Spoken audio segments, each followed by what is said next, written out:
토트넘 루키치의 거친 태클이 손흥민을 향했고 그의 양발과 오른팔 모두가 선수를 스쳐 지나갔습니다. 심판은 즉시 어드밴테이지를 선언했고 토트넘의 공격이 종료된 이후에 당연히 카드가 나올 것으로 예상되었으나 놀랍게도 아무 일도 일어나지 않았습니다. 루키치는 이미 옐로 카드가 있었기 때문에 카드 추가는 퇴장이었습니다. 심판은 공을 스치지도 못했던 양발 태클을 바로 눈앞에서 지켜봤기에 더욱 안타까운 판정이었고 게임의 양상이 공교로웠던 이유는 풀럼 감독이 즉시 루키치를 빼고 케어니를 투입했으며 그가 동점골에 성공했기 때문입니다. 그나마 다행인 점은 손흥민은 과거 흡사한 형태로 강하게 넘어지며 두 번의 팔골절을 당했으나 오늘은 왼팔이 지면에 닿는 찰나에 순간적으로 힘을 빼고 등으로 낙법하는 형태가 되었던 부분입니다.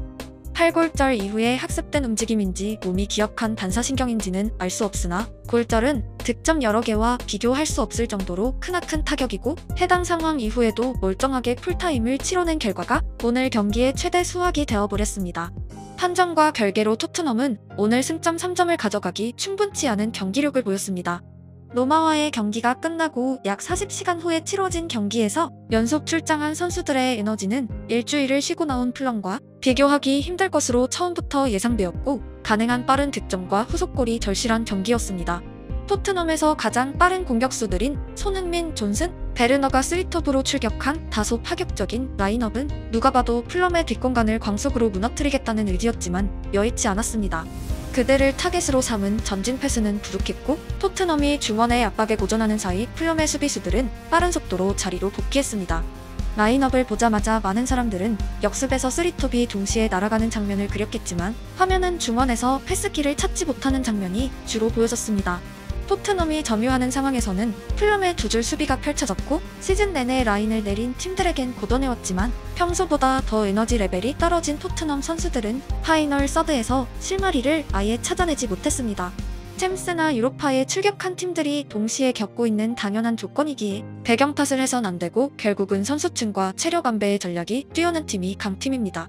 강팀은 모두가 다수의 대회에 출격하는 팀들이기도 합니다. 개인적으로 로마와의 경기에 뛰지 않은 선수들이 키플레이어가 되길 기대했지만 유난히 돋보이는 활약을 펼친 토트넘 선수는 없었습니다. 베리발의 경우 안타깝지만 프리시즌보다 개막 이후에 오히려 더 저조한 모습을 보이고 있고 간헐적으로 찾아온 기회들을 전혀 살리지 못하고 있습니다. 그의 이름을 콕 집어서 말하는 이유는 기존 선수들, 이적생들을 통틀어서 지난 시즌 파이널 서드에서 가장 창의적인 패스를 뿌렸던 선수 중 하나가 베리발이었고 리그의 수준이 올라갔다는 배경은 차치하더라도 베리발 패스의 퀄리티 자체가 대폭 하락하였기 때문입니다. 정확히 표현하자면 도전적인 패스의 시도조차 보이지 않고 있습니다. 드리블, 패스 실패가 아니라 도전 자체가 줄어들었다는 것은 자신감과 연결된 주제이고 그는 타이트한 경기 양상에서 자신의 미스로 볼 소유권이 상대에게 넘어가는 것을 두려워하고 있는 것으로 보여집니다. 결국 백패스와 횡패스가 가득 쌓이고 있고 토트넘의 다른 미드필더들과 비교해서 자신만이 가진 개성을 전혀 보이지 못하고 있습니다. 10번 자원이 부족한 토트넘에서 PL과 유로파리그 병행을 위해서는 베리발 혹은 그레이의 성장이 분명 필요하고 특히 패서로서 베리발의 경기력 회복은 상당한 변곡점이 될 수 있습니다. 토트넘에는 패서 유형의 베테랑 미드필더가 없기에 그에게 직접적으로 조언할 수 있는 선배가 없다는 것은 안타까운 부분입니다. 베리발에게는 상대 수비수들이 압도적으로 강해졌다는 전제보다 동료 공격수들의 라인 브레이킹이 지난 시즌 그의 팀보다 훨씬 강하다는 생각의 전환이 필요해 보입니다. 인사이드, 인프론트, 아웃프론트 모두로 스루 패스를 뿌려대던 그의 기술 자체는 소멸되지 않았을 것이므로 봉인이 해제되길 응원합니다. 최근 토트넘이 잘했던 경기의 상당수는 클루셉스키가 10번 자리에 출격했던 경우가 많았습니다. 라이트 윙, 폴스 9이 아닌 공미 클루셉스키는 PL 찬스 메이킹 1위에 올라있고 토트넘 중원의 핵으로 떠올랐습니다. 하지만 그가 남은 시즌 전 경기에 풀타임 출전하는 것은 무리가 있고 어떤 경기에 베스트 11을 가동할지 또한 토트넘의 숙제가 되었습니다.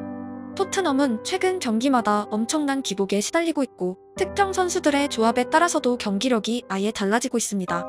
물론 가장 큰 문제는 라인을 내린 팀들에게 특히 약한 공격력입니다.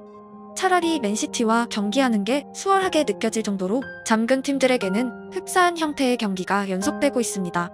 축구에서 중요한 것은 강팀에게 이기는 것보다 중하위권 팀에게 안정적으로 쌓는 승점 3입니다. 리그에서 강팀은 소수이고 중하위권 팀은 절대 다수이기 때문입니다. 입스위치에게 패했던 경기나 풀럼과의 오늘 경기는 분명 같은 결의 흐름이었고 시즌 최종 성적표를 위해서는 자리잡은 포백 라인에게 다득점하는 법을 발견해야 합니다. 어려운 미션이지만 높은 라인에서 경기하는 토트넘 축구의 특성상 클린시트와 1득점으로 승리하기보다는 역습 한 방에 실점하더라도 다득점으로 이기는 시나리오가 분명 감독의 의도로 보여집니다. 토트넘의 내부적인 목표를 알 수 있을 가장 큰 이벤트는 역시 다가오는 겨울 이적 시장입니다. 목표가 우승임에 분명한 맨시티는 모드리 부상과 최근의 하락세를 해결하기 위해 벌써부터 엄청난 숫자의 이적설을 쏟아내기 시작했습니다.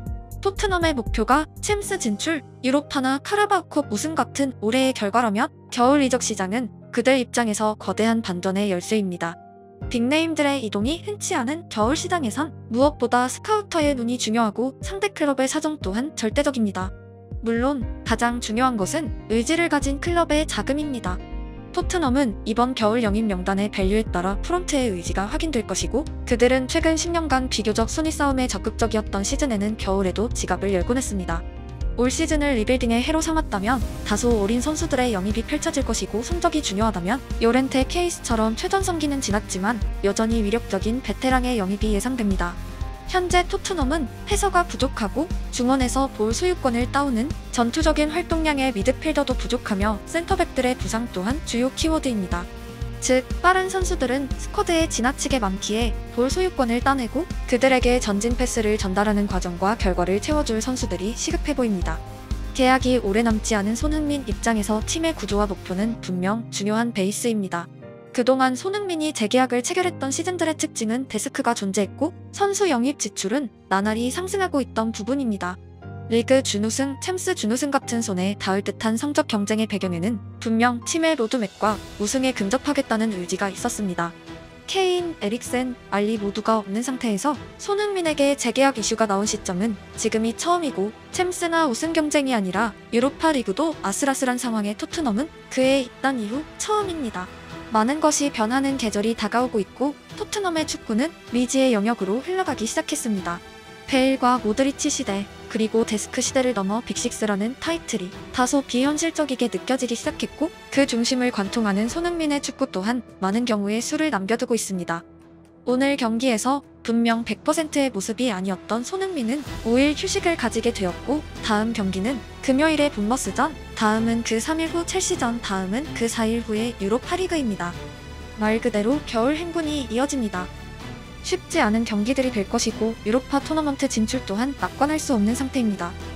결국 추운 겨울이 지나야 새싹 돋는 봄이 오듯 모든 현상이 진정한 행복 축구로 가는 과정이었길 기원합니다.